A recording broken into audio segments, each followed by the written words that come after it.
In August 2013, I was at a lunchtime event, much like this one, and I was hearing about a study tour where a bunch of women were going to Silicon Valley.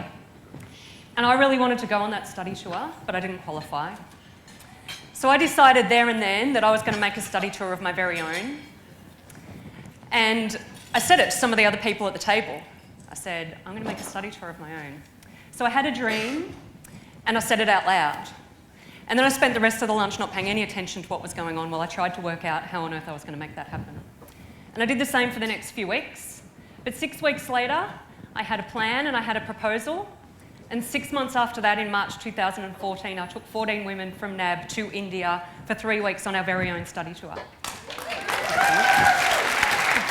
Some of them are over there, yeah.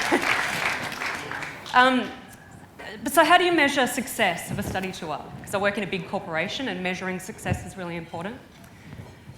So 2 things for us. Firstly, every one of those women, including myself, were promoted or moved into their dream job within 6 months of that study tour. But the other part was that it was the intervention for us. It was a catalyst that got our whole Women in Technology program moving. Because the ideas didn't stop there. As we came up with more and more ideas, my dear friend and colleague Nicole Devine and I developed them into a full Women in Technology program for NAB. We went and spoke to our boss and he said, it's awesome, just do it. And that was all the permission that we needed. So we thought big from the very start. When we invited the applications to the study tour, we had an intranet site, so we did a big news article out to the whole of NAB. We had our own website, we had a Yammer group, we had a brand, we had a logo, and we had a mission to create sustainable change for women in technology. Then on International Women's Day in 2014, we launched our Women in Technology program. We had a big breakfast event. We had about 200 people there, mostly women.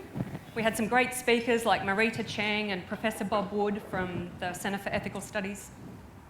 And our new CIO at NAB, was his first ever speaking event at NAB when he first started. And we spoke about what our Women in Technology program was going to be all about. But there was a bit of risk in that for us as well. And the risk was we put on a fancy event and we didn't know whether anyone would come. Programs like this had failed at NAB before in technology. And Nicole and I had spent our entire careers working in this male-dominated field trying to fit in, and we were taking a stand. But it was really successful. So what had failed before and what did we do differently?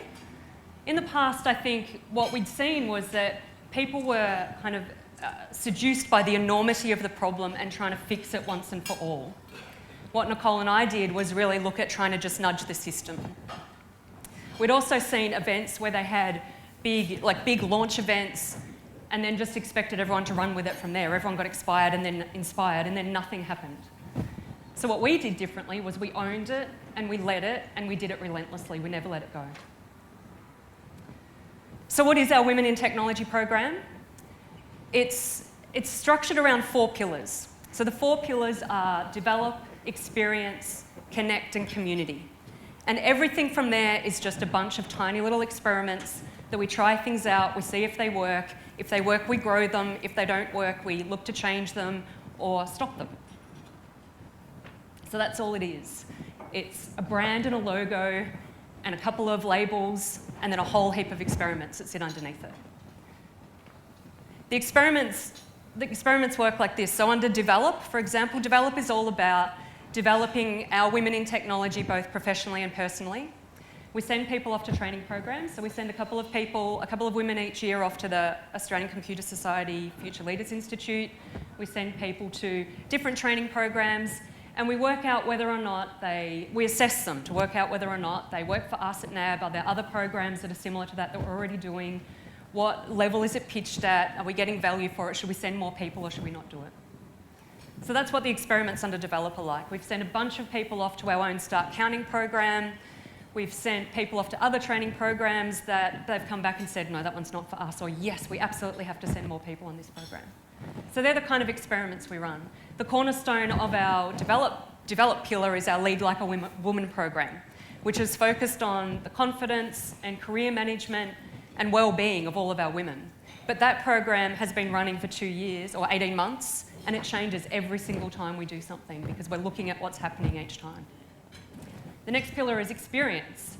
And the cornerstone of experience is the study tour. So that study tour, even though we launched it with a big bang, the whole thing was a complete experiment, as some of the people that went the first time can tell you, that it was just everything we did along the way. We never knew what was going to happen, but we've done it again now.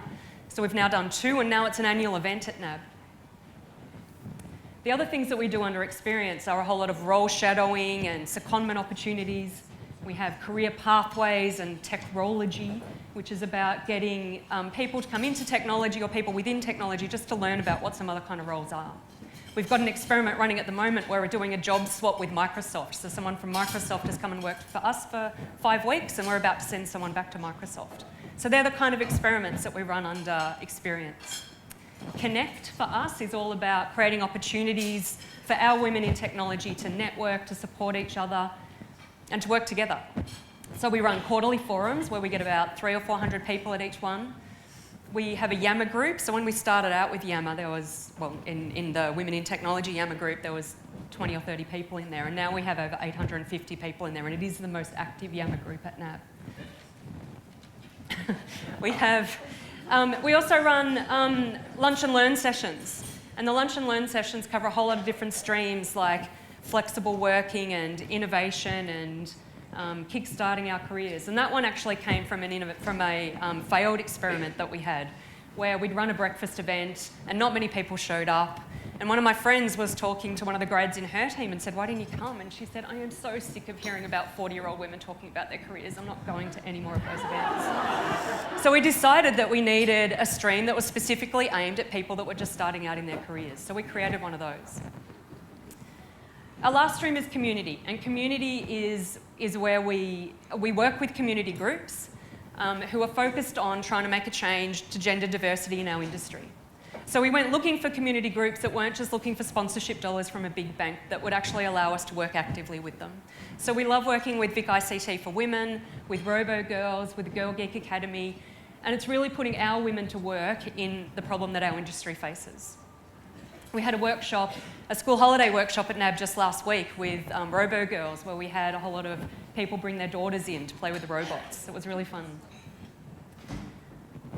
But so how do we measure the success of our Women in Technology program? So in 18 months, we have uplifted the number of females in senior roles at NAB from 18% to 24%. We have over 400 people coming to our quarterly forums each quarter, obviously, and more in Sydney. We have over 850 people in our Yammer group. We've won awards. We've been invited to speak to our CEO and our board. We've been invited to speak to other organisations about what we're doing with our programs around diversity and inclusion, and it's also been the seed that's grown a whole lot of other diversity and inclusion programs at NAB. But the metrics and the rewards are all interesting, but the thing that's most important to me is the personal stories that we hear from the people that have been impacted by our program. So I'm going to share 2 of them with you. The first is we just run a session on setting your life goals and vision boarding. And I got a text message from one lady who said, "Thanks, Dayle, you don't know how much I needed that exact workshop at that exact moment in my life." And I thought, oh, that's nice, nice feedback. But 2 weeks later, I spoke to that lady, and she was 30-something, single 30-something, and she had bought a house with her brother, adopted her sister's children, moved completely across the other side of Melbourne to do that, and moved into her dream job. So I'm amazed at not just, this is one woman who has made a choice in her life, but it's impacted her entire family, those kids that she's now looking after, and she's got a dream job at the same time. Another story is we'd just been at the Go Girl Go for IT event last year. And one of the women from NAB, who wasn't at the event, but her daughter had been at the event. And afterwards, she came back and this lady sent an email to our CIO. And she said, "Thank you, NAB, for participating in that event. My daughter was there. And when she came home, she said to me, I finally understand what it is that you do for a job, and I want to do it too." And our CIO came in and And he read that email out at a leadership team meeting, and he said, that stuff brings tears to my eyes, and that's why this stuff's so important. So that's actually a big thank you to the GoGo team, and I'm really excited about what next year's event is going to be. So those kind of things are the things that are much more important to me, and why I'm so passionate, and why I keep working so hard on our diversity programs at NAB and our Women in Technology program. Because being able to make a difference in people's lives, not just the women in technology at NAB, but women in our industry and for future generations, is what makes it so important. So our program is really just, like I said, it's a brand, it's a label, it's a whole lot of passion and a bunch of experiments.